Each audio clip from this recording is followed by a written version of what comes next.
দক্ষিণ দিনাজপুর জেলার একটি অন্যতম গুরুত্বপূর্ণ ও পুরাতন কলেজ দেওয়ান আব্দুল গনি কলেজ।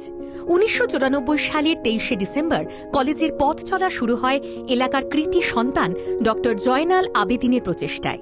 বর্তমান দেওয়ান আব্দুল গনি কলেজে কলা এবং বিজ্ঞান বিভাগ সহ মোট ১৬টি বিষয়ের ওপর পঠন পাঠনের ব্যবস্থা আছে। বিজ্ঞান বিভাগের অধীনে পড়ানো হয় ভূগোল, রসায়ন, পদার্থবিদ্যা, কম্পিউটার সায়েন্স এবং অঙ্ক। কলা বিভাগের অধীনে বাংলা, আরবি, সংস্কৃত, ইংরেজি, ইতিহাস, দর্শন, রাষ্ট্রবিজ্ঞান, সমাজবিজ্ঞান ও শিক্ষা বিজ্ঞানের মতো বিষয়গুলো পড়ার সুযোগ আছে। বর্তমানে ভারপ্রাপ্ত অধ্যক্ষ অধ্যাপক শাহির আলী মিয়া ও পরিচালন সমিতির সভাপতি Shri P Pramod IAS, STO গঙ্গারামপুরের নেতৃত্বে এই মহাবিদ্যালয় এগিয়ে চলেছে উন্নতির শীর্ষে।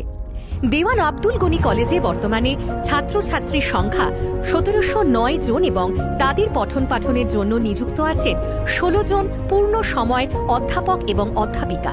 এছাড়াও ২০ জন দক্ষ স্টেট অ্যাডেড কলেজ শিক্ষক শিক্ষিকা নিয়োগ আছেন ছাত্রছাত্রীদের পড়াশোনা দেখভালের জন্য।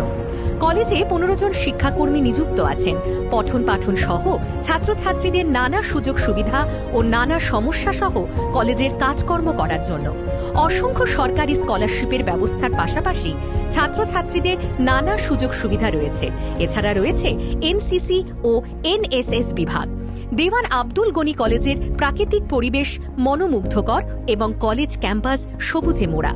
দেওয়ান আব্দুল গনি কলেজে পঠন পাঠনের জন্য আধুনিক পদ্ধতির ব্যবহার, ICT ক্লাসরুম, উন্নত মানের পরীক্ষাগার, সেমিনার হল, স্মার্ট ক্লাসরুম, ছাত্রছাত্রীদের জন্য উন্নত মানের পরীক্ষাগার, নিয়মিত ক্লাস, বিভাগীয় সেমিনার লাইব্রেরি, কলেজের সেন্ট্রাল লাইব্রেরি, কম্পিউটার শেখার মতো নানা সুযোগ সুবিধা রয়েছে ছাত্রছাত্রীদের জন্য। তাছাড়াও common room, yoga, career counselling সহ স্বাস্থ্যসম্মত ক্যান্টিন কলেজের অন্যতম বৈশিষ্ট্য। দেওয়ান আব্দুল গনি কলেজে প্রতি বছর অভিভাবক মিটিং অনুষ্ঠিত হয় শিক্ষা প্রতিষ্ঠান সহ ছাত্রছাত্রীদের নিয়ে নানা সমস্যা ও তার সমাধানের জন্য। এছাড়াও কলেজে সেমিনার, কর্মশালা, প্রশিক্ষণ, নীতিবোধ, সমাজ ও দেশের প্রতি দায়িত্ব, কর্তব্য ও নানা সমাজ সেবামূলক কার্যক্রম অনুষ্ঠিত হয়। এছাড়াও সমাজ ও দেশ গঠনে যুব সমাজের সৃজনশীলতার উপর নানাভাবে গুরুত্ব আরোপ করে কলেজ কর্তৃপক্ষ। তবে কলেজের প্রত্যেক বিভাগে আসন সংখ্যা সীমিত। নতুন শিক্ষাবর্ষে ছাত্রছাত্রীদের ভর্তির জন্য আবেদন জানায় দেওয়ান আব্দুল গনি কলেজ।